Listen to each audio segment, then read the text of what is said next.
नमस्कार, आप सभी का स्वागत करते हैं एक और नए दिन में। आज है शिव महापुराण का द्वितीय दिवस और कुछ ही देर में कथा का शुभारंभ होने वाला है।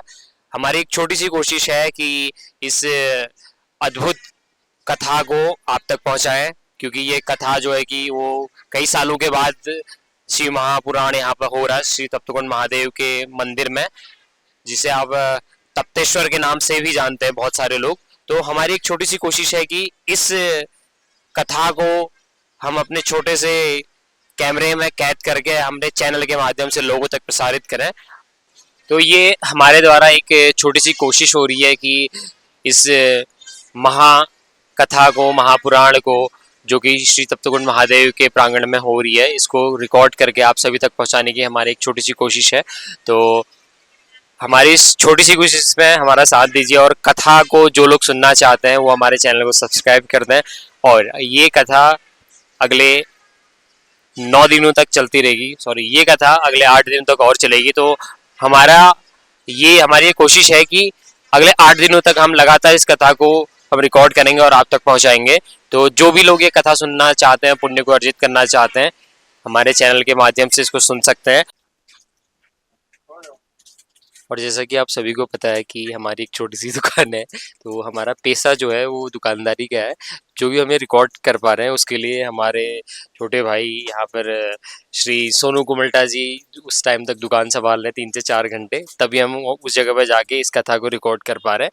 और कैमरे के पीछे हैं अभी श्री विनोद कुमल्टा जी, जिनके सहयोग से ये सब कुछ हो रहा है। और ये गियर के लिए धन्यवाद करना चाहूँगा मैं श्री कमल कुमल्टा जी का भी। उनने हमें अपने एक्सपेंसिव गियर बहुत भरोसा करके दिए हुए हैं। तो इन सभी गियर को यूज करके हम लोग इसको रिकॉर्ड कर पा रहे हैं। तो सीधे चलते अपनी कथा की ओर को।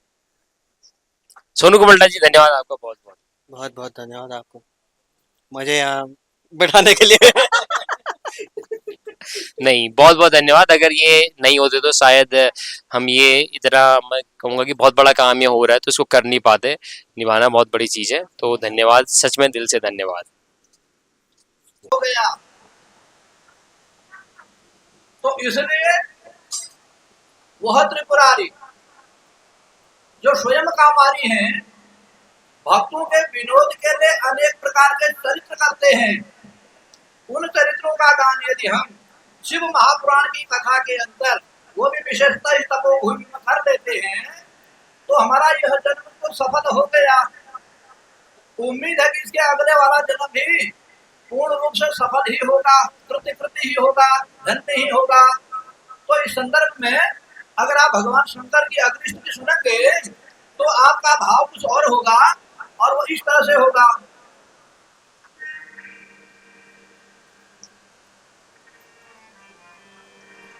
नमः शिवाय, नमः शिवाय, नमः शिवाय,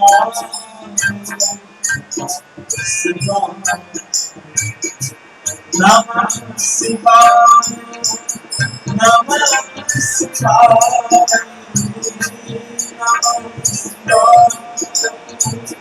नमः शिवाय।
तो हम मूल कथा की ओर आएंगे।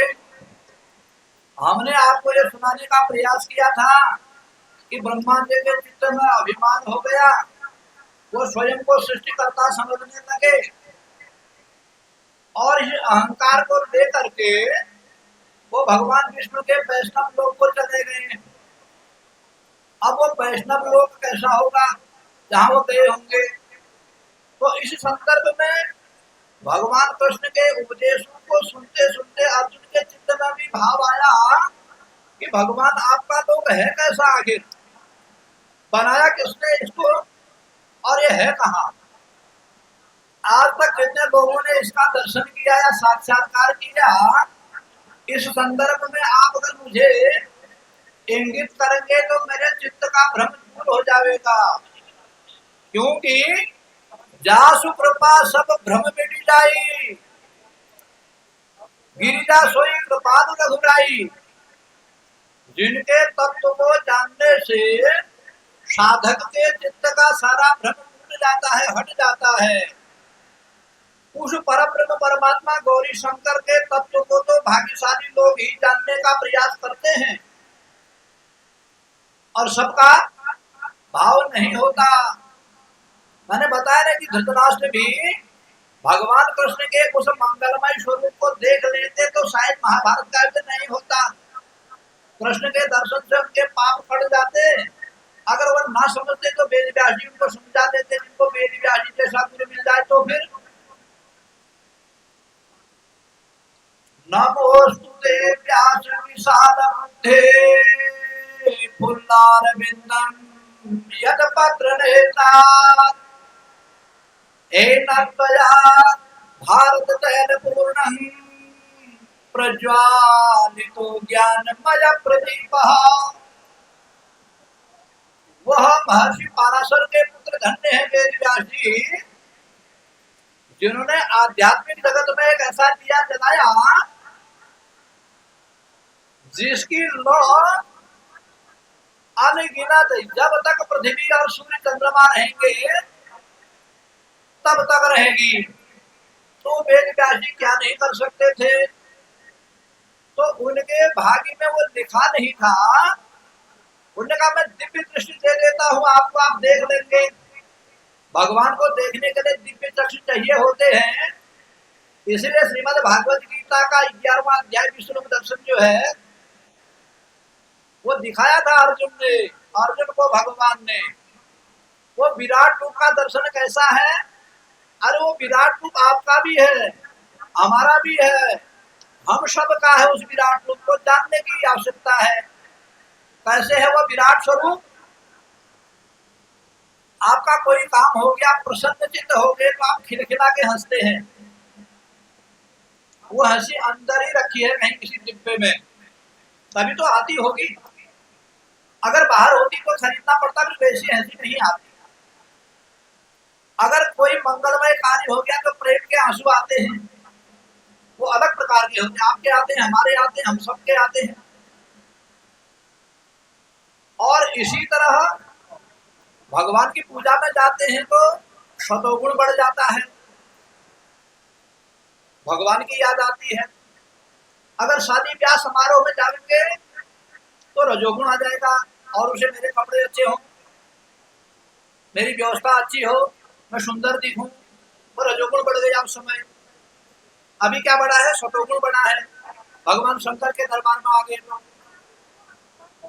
अगर कोई उस कथा को डिस्टर्ब करे तो फिर एक और आएगा और तमोगुण होगा, क्रोध होगा, इनको बाहर कर दो। वो भी यही रखा है। तो विश्व रूप दर्शन भगवान कृष्ण को ने जो दिखाया था अर्जुन को, वह विराट रूप दर्शन हमारा आप सबका है। अगर हमारा झगड़ा होता है तो हमारा वो रौद्र रूप होता है। हमारे किसी स्वजन को अगर शरीर छोड़ देते हैं तो वहां जाते हैं, वो रूप होता है। शादी ब्याह में जाते हैं तो वो रूप होता है। यज्ञ में आते हैं तो वो रूप होता है। मित्र से मिलते हैं तो वो होता है। शत्रु से मिलते हैं तो गर्दन फेर लेते हैं, वो रूप होता है। लेकिन आपने हमने कभी चिंतन किया कि भगवान कृष्ण का वह विराट स्वरूप हमारे भीतर ही है। यह शरीर मंदिर है, मंदिर, और आत्मा जैसे मंदिर के अंदर आप जाओगे ना तो आपको अर्घ में शिवलिंग रखा हुआ मिलेगा, वैसे ही शरीर रूपी मंदिर के अंदर आप झांकोगे तो यहाँ आत्मा रूपी जो तत्व है, कृष्ण रूपी जो तत्व है, राम और शिव रूपी जो तत्व है उसके साक्षात्कार इधर होंगे। तो सब कुछ इस शरीर के अंदर ही है, बाहर कुछ भी नहीं है। तो धृतराष्ट्र ने कहा नहीं, मुझे जरूरत नहीं है, संजय को दे दो, मेरे मंत्री को दे दो। अब इससे बड़ा कमजोर भाग्य क्या हो सकता है। अब संजय को दे दी उनने दिव्य दृष्टि। संजय हस्तिनापुर में बैठे हैं, संजय जिसको आज मेरठ कहा जाता है, तो वह पौराणिक काल में उसी का नाम हस्तिनागढ़ था। जिसको आज हम नई दिल्ली कहते हैं उसका नाम इंद्रप्रस्थ था, वारणावर्त हो गया, फिर खांडप्रस्थ हुआ उसका नाम। और इसीलिए भगवान का आना जहां हुआ युद्ध के निमित्त में, हरि का आना जहां हुआ वो हरियाणा हो गया, जहां कुरुक्षेत्र है, धर्म भूमि है, जहां युद्ध हुआ था। तो संजय से पूछते हैं कि अब दोनों सेनाएं खड़ी हैं, किसके पास ज्यादा ताकत है, कौन किसको जीतेगा। तो संजय कहते हैं राजन देखो, मैं यहां से जो देख रहा हूं वो आपको ठीक ठीक बताऊंगा। वो 18वां अध्याय है श्रीमद् भगवद गीता का, मोक्ष संन्यास नाम से जाना जाता है, जिसके पढ़ने से सुनने से साधक के हृदय की संशय की सारी कृत्या समाप्त हो जाती हैं, भृगु ज्योति के दर्शन होते हैं, परमात्म तत्व का ज्ञान होता है, इंद्रियों में सजगता आती है, मन की चंचलता जाती रहती है, शरीर के पाप शरीर को छोड़ देते हैं, सारा शरीर धर्ममय हो जाता है। उस बुद्धि से मैं राजन जो देख रहा हूं वो तो मैं ये देख रहा हूं, यत्र योगेश्वरः कृष्णो यत्र पार्थो धनुर्धरः तादृशी विजयो भूतिरे ध्रुवा नीतिर्मतिर्मम। जहां श्रीमान नारायण स्वयं खड़े हों और उनका शुभ चिंतक प्यारा भक्त अर्जुन हो और जो धर्म की रक्षा के लिए युद्ध लड़ रहे हों और अधर्म को पृथ्वी से निस्तारण कर देना चाहते हों, मैं तो उस पांडव पक्ष की ओर ही विजय श्री को जाते देख रहा हूं। लेकिन वो समय ऐसा था, वो कालखंड ऐसा था, वहां पर स्वार्थ नहीं होता था। युद्ध भूमि में जाने के वक्त दुर्योधन भी अपनी माताश्री के चरण छूने गया था। उद्देश्य ये था कि गांधारी परम सती थी, उन्होंने अपनी अच्छी आंखों को बंद कर लिया इस उद्देश्य से कि जब मेरे पति की ही आंखें नहीं हैं तो मैं अपने सुंदर स्वरूप को दूसरे को क्या दिखाऊं। इसलिए पट्टी बांधी थी उन्होंने। अगर वह पट्टी खोल के आशीर्वाद दे देती तो भगवान को विजय प्राप्त कर तो कर लेते, लेकिन रास्ता दूसरा चुनना पड़ता। विजय तो भगवान ही प्राप्त करते, पर रास्ता दूसरा होता। तो इसलिए वो जब आशीर्वाद मांगने गए तो उन्होंने अपने बेटे से ये नहीं कहा कि बेटा तुम्हारी जय हो, नहीं कहा। उन्होंने कहा बच जाओ, मेरी शुभकामना है, लेकिन ये तो सत्य है कि यह तो धर्मस्ततो जयः, बेटा जहां धर्म होगा जीत उधर ही होगी। और अपने बेटे को यह नहीं कहा कि तुम ही जीतोगे, नहीं कहा। तो इसलिए हमको शिव भक्ति में स्वार्थ से ऊपर उठना भी एक कदम है कि उस स्वार्थ में मनुष्य की आंखें अंधी हो जाती है। तो इन सब विषयों पर जिस दिन हम जीत लेंगे तो उस दिन बिगर बुलाए भगवान हमारे हृदय पर आ जाएंगे ना। जैसे हनुमान जी स्वयं मिलते विभीषण जी से गए थे, विभीषण तो नहीं आए थे हनुमान जी के पास में। तो अच्छी जो वस्तु होती है वह सर्वत्र कम ही होती है। अरे लंका में तो सब राक्षसी थे, लेकिन विभीषण पर उनकी सोबत का असर नहीं पड़ा।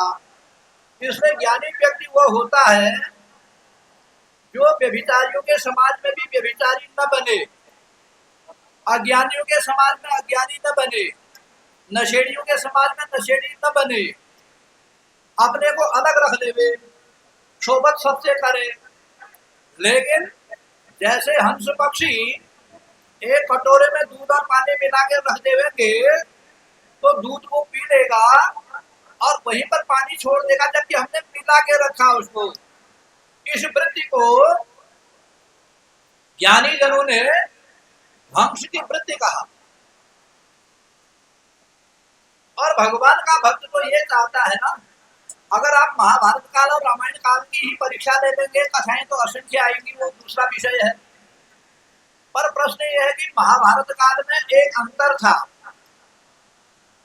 उस राज्य पर बैठने का अधिकार महाराजा पांडु का ही था, तो धृतराष्ट्र ने नहीं दिया, यहीं पर अन्याय हो गया। उसके बाद दुर्योधन से बड़े युधिष्ठिर थे, उनको राजा होना चाहिए था, लेकिन नहीं बनने दिया। स्वयं अयोग्य होते हुए राजगद्दी पर बैठ गया। और यहाँ देखिए आप, रामायण काल में आइए, अपने ज्ञान चक्षुओं को खोलिए, देखिए वहां कि वहां पिता ने राज्य किसको दे दिया? भरत को दे दिया, पिता ने दिया। अब बड़े बेटे का वनवास हो गया, उसके बाद वाला बेटा तो भरत ही थे, उनको दे दिया। उनकी माता की सम्मति थी, वो कथा बाद में आवेगी। अब माता की सम्मति थी, पिताजी को उनके आगे झुकना पड़ा। बशर्ते राजा दशरथ झुके नहीं, वो तो प्रतिज्ञा थी उनकी वरदान देने की। तो रघुकुल रीति सदा चली आई, प्राण जाय पर वचन न जाई, नहीं असत्य सब पातक पुंजा, गिर सम हो ही कोटि गुंजा। जिनके जीवन में असत्य से बढ़ के कोई पातक नहीं होता। अरे चक्रवर्ती राजा हरिश्चंद्र भी तो थे, विश्वामित्र ने तो बार बार प्रबंध किया कि अपने राज्य को ले लो, पत्नी को दुख क्यों देते हो, बेटे को क्यों बिगवाते हो, चांडाल के घर नौकरी क्यों करते हो। लेकिन उन्हें उत्तर दिया, नहीं भगवान, मैं सूर्य वंश में जन्म लिया क्षत्रिय हूँ, इसलिए चंद्र टरे सूरज टरे, टरे जगत व्यवहार, मैं नहीं श्री हरिश्चंद्र का, टरे नहीं सत्य विचार। कदाचित गुरुदेव सूर्य पश्चिम से उदय हो सकता है, गंगा उल्टी बह सकती है, लेकिन राजा हरिश्चंद्र जो एक बार कह देते हैं और दूसरी बार नहीं बोलते। अब हम इतने बड़े हरिश्चंद्र तो नहीं हो सकते, लेकिन हम ये तो कर ही सकते हैं कि अनेक प्रकार के पाप तापों से अपने को तो बचा ही सकते हैं, दुर्व्यसनों से तो बचा ही सकते हैं, दुष्ट समाज से तो बचा ही सकते हैं। इसी शिक्षा देने के लिए हम सप्तशती का पाठ पढ़वाते हैं, रुद्राभिषेक करवाते हैं, नवरात्रि के व्रत रखते हैं, कृष्ण जन्माष्टमी रामनवमी का अनुष्ठान करते हैं। अब शिव महापुराण में सबका राजा है, वो तो करते ही करते हैं। तो उसके करने से क्या होता है? आत्मशुद्धि होती है, ज्ञान शुद्धि होती है, द्रव्य शुद्धि होती है, क्रिया शुद्धि होती है, योग शुद्धि होती है, मंत्र शुद्धि होती है। अब इतनी शुद्धियां जहाँ हो जाएंगी, वो गोविंद फिर इतना दयालु है ना, वो दौड़े दौड़े आता है और आपके हृदय में बैठ जाता है। इसलिए संत महात्माओं ने कहा, करार बिंदे न पदार बिंदम, मुखार बिंदे विनिवेशयन्तम, जगतः पटेतं पृथकं शयानं, श्री बालं मुकुंदं मनसा स्मरामे। इन बाल मुकुंद भगवान ने भी अपनी पत्नी जाम्बती का जब बेटा नहीं हुआ ना, तो भगवान गौरी शंकर को प्रसन्न करने के लिए एक पर्वत की श्रृंखला में गए और पार्थिवेश्वर पूजन किया। तो उससे जाम्बान की बेटी जाम्बती का गर्भ ठहर गया, उससे जो पुत्र पैदा हुआ वो सांबनाथ से कहलाया। मतलब भगवान को भी जरूरत पड़ी भगवान शंकर की। मर्यादा पुरुषोत्तम रामचंद्र जी ने भी देखा कि अथाह समुद्र है, कैसे पार जाऊंगा मैं, ये बानरी सेना कैसे जाएगी। तो इसलिए उन्होंने रामेश्वर ज्योतिर्लिंग की स्थापना करी। जे रामेश्वर दर्शन करी है ते तनु तजी मम लोक सिदरी है। जो गंगा जलान चढ़ाई सो सायुज्य मुक्ति नर पावही। तो ऐसे भुक्ति और मुक्ति के दाता भगवान शंकर का हमको आपको हम सबको शुद्ध मन से सावन के महीने में उस परम पावन मूर्ति का चिंतन अपने हृदय में करना चाहिए। यह शिक्षा हमको शिव पुराण की कथा के सुनने से मिलती है। और फिर आपको भी नया प्रसंग में उससे अवगत कराऊंगा। आप शिव धुन सुनेंगे तो आपके चित्त में एक अलग प्रकार का दिव्य ज्ञान प्रकट होगा और वह ज्ञान आपको संगत से मिलावेगा, ऐसा मैं मानता हूँ। श्री कृष्ण गोविंद हरे नाथ नारायण वासुदेव। श्री कृष्ण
बिहारी लाल की। तो अब भगवान शंकर का यह दिव्य और पावन चरित्र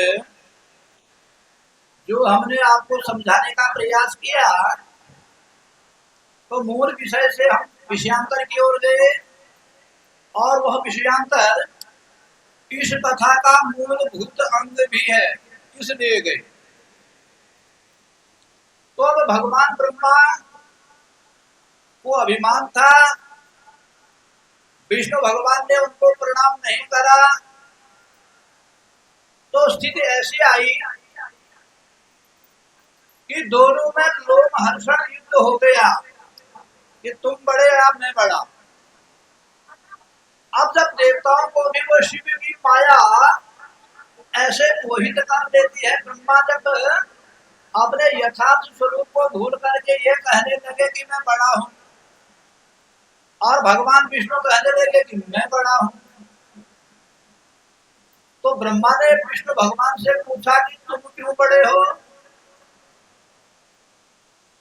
तो इसका उत्तर भगवान विष्णु ने दिया, भगवान शंकर की प्रेरणा से एक बार सृष्टि करते करते करते भगवान विष्णु इच्छा करने लगे कि मैं सो जाऊं। अब हमने आपको बताया कि मूल प्रकृति ही शिव की पत्नी है और मूल पुरुष स्वयं भगवान शंकर हैं। तो इसलिए मूल प्रकृति के समक्ष इच्छा रखी कि अब हम अनेक प्रकार के दैत्यों के साथ देवासुर संग्राम में थक गए, इच्छा रखते हैं कि थोड़ा सा संयम कर दें। अब जो व्यक्ति जिसके बस में होता है उसको बड़ा कैसे कहा जाए। बड़ा तो वह है जो किसी के बस में नहीं होता। भगवान शंकर किसी के बस में नहीं होते। और यहाँ भगवान लक्ष्मी के काम पास में बधे हैं श्रीमान नारायण, और इधर ब्रह्मा जी सावित्री के वो पास में फंसे हैं माया। जीव और ब्रह्म के बीच में माया बाधक है। इस संदर्भ में भी तुलसीदास जी हमको आपको बताते हैं, परबस जीव सबस भगवंता, जीव अनेक एक श्रीकंता। जीव सदा हम परबस ही हैं, लेकिन भगवान कभी परबस नहीं होते। यही तो फर्क है जीव और ब्रह्म में। और फिर समझाते हैं, सन्मुख होई जीव मोहि जबहि, जन्म कोटि अघनाश ही तबहि। जब जीव माने प्राणी मेरे निकट आवेगा, उसी समय वह पाप रहित हो जाएगा। इस शिव कथा में जब तक आप और हम हैं ना, हमको और आपको कोई पाप नहीं छू सकता, क्योंकि सन्मुख होई जीव मोहि जबहि। अभी तो हम तप्तेश्वर महादेव के सामने हैं। कोटि जन्म अघनाश ही तबहि, हमारे करोड़ों जन्म के पाप ध्वंस हो गए। अगर आप इसको सच्चाई से लेंगे तो हो गए, इसमें भी संशय करेंगे तो फिर नहीं होंगे, क्योंकि शिव क्षेत्र में संशय किया हुआ फिर वज्रदेव होता और नहीं मिटता। अब भगवान की इच्छा हो गई कि हम शयन करें, तो भगवान शंकर को सुदृढ़ करके उस क्षीर सागर में श्रीमान नारायण सो गए। बता रहे हो ब्रह्मा को। ब्रह्मा ने कहा ना मैं बड़ा हूं। कहा क्यों बड़े हो? अब विष्णु भगवान बता रहे हैं कि भगवान शंकर को सुदृढ़ करके जब मैं देवासुर संग्राम में थक गया तो मुझे नींद लग गई और मैं सो गया, क्योंकि वह देवी आपका हमारे शरीर में है। भगवती का वास भी हमारे शरीर में है ना आपकी, क्योंकि पांव ब्रह्मा विष्णु और रुद्र हैं। जब तक मां जगदम्बा हमारे शरीर पर नहीं बैठेंगी, चलने की शक्ति नहीं होगी, तो कैसे चलोगे आप और हम? उसी तरह मैंने कल ही बताया था, देखने की शक्ति न हो तो, सुनने की न हो तो, बोलने की न हो तो शिव और शक्ति जुदा नहीं होते। उसी तरह जैसे बर्फ या पानी 0 टेम्परेचर पर आएगा तो बर्फ हो जाएगा, 100 टेम्परेचर पर आएगा तो बॉइलिंग पॉइंट में आ जाएगा। वो स्वयं में ठोस हो गया, द्रव ठोस भी हो गया, वो गर्मी से पिघला तो द्रव भी हो गया। वो 100 पॉइंट पर उसको आप बॉइलिंग पॉइंट पर ले जाएंगे तो फिर बाष्प भी हो जाएगा। ये बादल बाष्प ही तो है। तो वो जीव क्या हो गया? वो परमात्मा, वो स्वयं द्रव हो गया, स्वयं ठोस हो गया, स्वयं बाष्प हो गया। तो इसलिए वो भगवान शिव के चरणों का ध्यान करके क्षीर सागर में सो गए। अब वो सागर जो है हिल रहा है, और वह श्रीमान नारायण योगी पुरुष शिव के वशीभूत होकर, निद्रा के वशीभूत होकर तो उसको शयन किए हैं। तो उनकी नाभि में, पानी में भी तो मिट्टी के कण होते हैं। ये सारे मिट्टी के कण उस भगवान की नाभि में जमा हो गए। उसी से अंकुर आ गया, कमल का पुष्प हो गया, और वो दिन प्रतिदिन बढ़ने लगा। किसकी कृपा से? भगवान शंकर की कृपा से, तप्तेश्वर महादेव की कृपा से। और इतना बड़ा भूर्भुवः स्वः मह जन तप सत्य तक पहुंच गया। इसके ऊपर 7, इसके ऊपर भी 7, अतल वितल सुतल रसातल तलातल महीतल और पाताल। तो उसकी जड़ें वहां भी हैं और उसका प्रारब्ध वहां भी है। अब उस कमल के पुष्प में भगवान शंकर की प्रेरणा से एक दिव्य पुरुष ने जन्म लिया। और वह दिव्य पुरुष कौन था? वेद इस बात की पुष्टि करते हैं, हरिओम ब्रह्मज्ञानम प्रथमं पुरस्ताद् श्रीमतः सूर्योपेन आवहौ सुवदन्या उपमा असृष्टाः शतश्च योनिम शतश्च विवः। तो ये पुरुष शंकर की प्रेरणा से सूक्ष्म रूप से उस पुष्प के भीतर जन्म लेके प्रकट हुआ। तो उसका नाम क्या हो गया? पद्मभू, माने जो स्वयं कमल से पैदा हुआ। जैसे ब्रह्मा जी का एक नाम पद्मभू भी है। अब इधर भगवान योग निद्रा में हैं, शंकर की प्रेरणा से हैं। उनके कानों में भी कुछ मल पहुंच गया, मिट्टी पहुंच गई, उसमें भगवान शंकर की प्रेरणा से जो जीवाश्म घुस गए और वह कान से बाहर निकले तो बहुत बड़े पर्वताकार रूप में प्रकट हो गए, मधु और कैटक।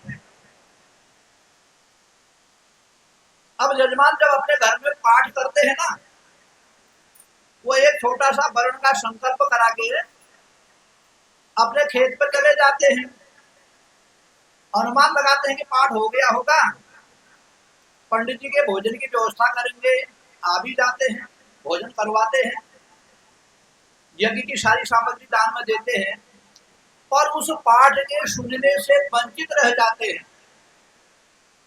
इसलिए कलयुग में हम जितने धर्म कर्म तो बहुत है, सतयुग में कहाँ होते थे, लेकिन सतयुग में जो होते थे उनमें आत्मा से उपस्थित रहते थे वो वहां। आज हम आत्मा से उपस्थित नहीं रहते हैं, एक फॉर्मेलिटी के आधार से आत्म शांति के निमित्त पाठ करते हैं। कोई बिरला ही यजमान होगा जो पुष्प हाथ में पकड़ करके पंडित जी के मुखार बिंदु से निकले हुए उन मंत्रों को श्रवण करता होगा जो यजमान के लिए पढ़े जा रहे हैं। कामना किसके लिए हो रही? यजमान की कामना हो रही है। अब यजमान का मतलब क्या? हम भी तो किसी के यजमान है, हमारे पास भी तो पंडित जी आते हैं, फिर उनके भी पंडित जी होंगे। क्यों नहीं? मैंने कल की कथा में बताया था, बिनु गुरु भव निधि तरई न कोई, जो विरंच शंकर सम होई। यजमान माने जो उस समय यज्ञ करता है वो सब यजमान होते हैं, उस समय जो करवाता है वो सब पुरोहित होते हैं। मेरे घर में होगा तो मैं यजमान होऊंगा, वो मेरे पुरोहित होंगे। आपने हम सब लोगों को पुरोहित माना, यहाँ स्थापित किया, तो अभी हम ही पुरोहित हैं, आप ही यजमान हैं। तो वह यज्ञ क्या हो गया? अधूरा हो गया। अब जब धर्मराज यम भी डरते हैं, जिन भगवान शंकर की कृपा के बिना सूर्य हम तक प्रकाश नहीं डाल सकते, वो भी भगवान शंकर की परिक्रमा करके ही उदय होते हैं। भगवान विष्णु शंकर का पूजन के चरणों की वंदना करके ही सृष्टि को पालने की ताकत पाते हैं। ब्रह्मा जी भगवान शंकर के चरणों की वंदना करके सृष्टि को रचने की ताकत पाते हैं। शंकर के अंश से जायमान विष्णु सृष्टि का संहार करने की ताकत पाते हैं। परम अनंत कोटि ब्रह्मांड नायिका भगवती शिवा अनेक प्रकार के शक्तियों से संपन्न हो जाती है भगवान शंकर की कृपा से। तो शिव पद चरण कमल गति नाही, ते नर सब नेहु मोहि न सुहाही। भगवान मर्यादा पुरुषोत्तम रामचंद्र जी कहते हैं, जिस साधक की भगवान शिव के चरण कमलों में प्रीति न हो वो तो मुझ तक पहुंच ही नहीं सकता। तो इसलिए शिवश्च हृदय राम, रामश्च हृदय शिव। तो आर्ष काव्य वाल्मीकि कहते हैं, भगवान शंकर का हृदय राम रूपी है और भगवान रामचंद्र जी का हृदय शंकर रूपी है। इनमें जो भेद बुद्धि रखता हो वह दोनों की भक्ति से च्युत हो जाता है, गिर जाता है। जैसे आप और हमने सोना लिया, 200-300 ग्राम ले लिया माना किसी ने, आज की दुनिया में तो कम लोग ले पाएंगे। तो जिसकी इच्छा अंगूठी की थी उसने अंगूठी बनवा ली, माला वाले ने माला बनवा ली, कुंडल वाले ने कुंडल बनवा ली। अंगूठी वाले ने अंगूठी बना ली। अब वो कुंडल भी हो गए, माला भी हो गई, अंगूठी भी हो गई, लेकिन उसके मूल में क्या है? सोना है।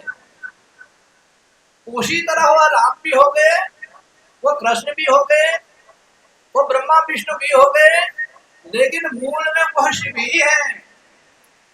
इसलिए 33 कोटि देवताओं की जड़ भगवान शंकर ही है। मैंने कल बताया था कि अगर हमको किसी वृक्ष को पालना है तो उसकी जड़ में हम पानी देते हैं, उसी से उसकी शाखाएं पुष्ट होती हैं, उसके पुष्प पुष्ट होते हैं, पल्लवित होते हैं और फल प्रस्फुटित होते हैं।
सच्चे दरबार की बोले अर्चना की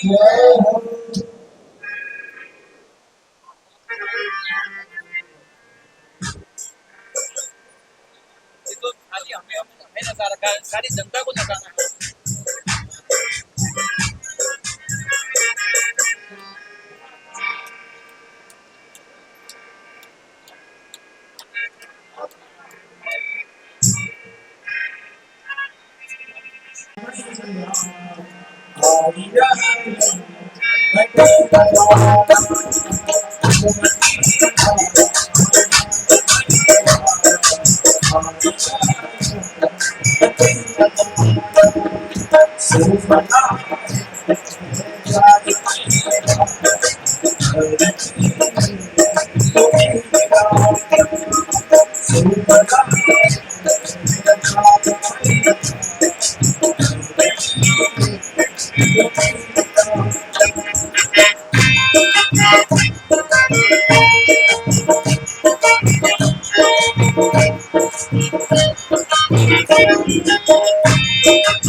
राम जपा जपन सती सती जपन सती राम जपा जपन सती सती जपन तू मेरी भगवती कन्या तेरा भक्ता तू मेरी भगवती कन्या तेरा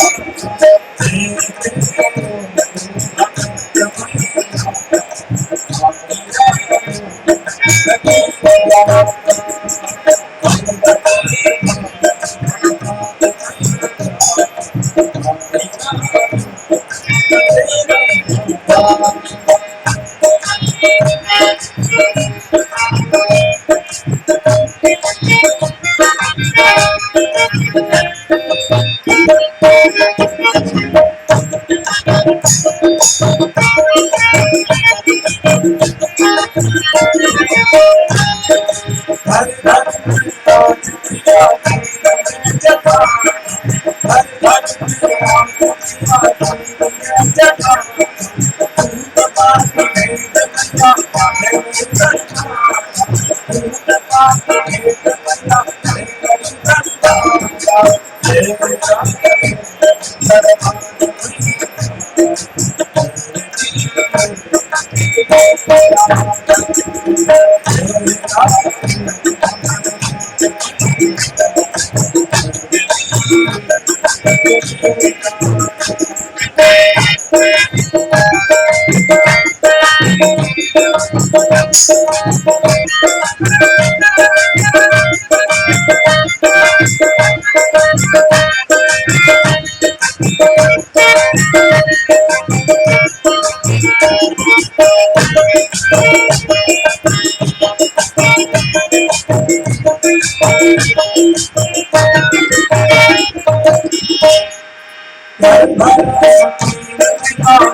बोले सच्चे दरबार की, बोले आज का ओम नमः पार्वती हर हर हर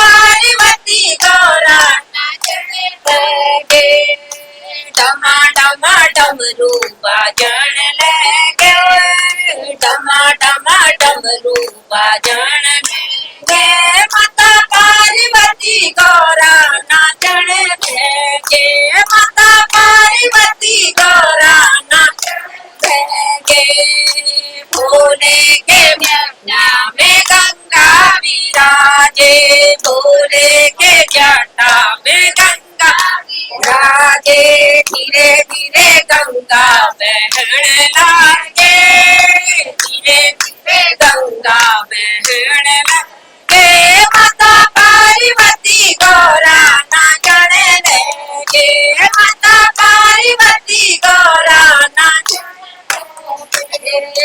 डमा डमा डमरू बाजन गे डमा डमा डमरू बाजन गे माता पार्वती गौरा नाचन गे माता पार्वती गौरा नाचन गे भगवान की जय।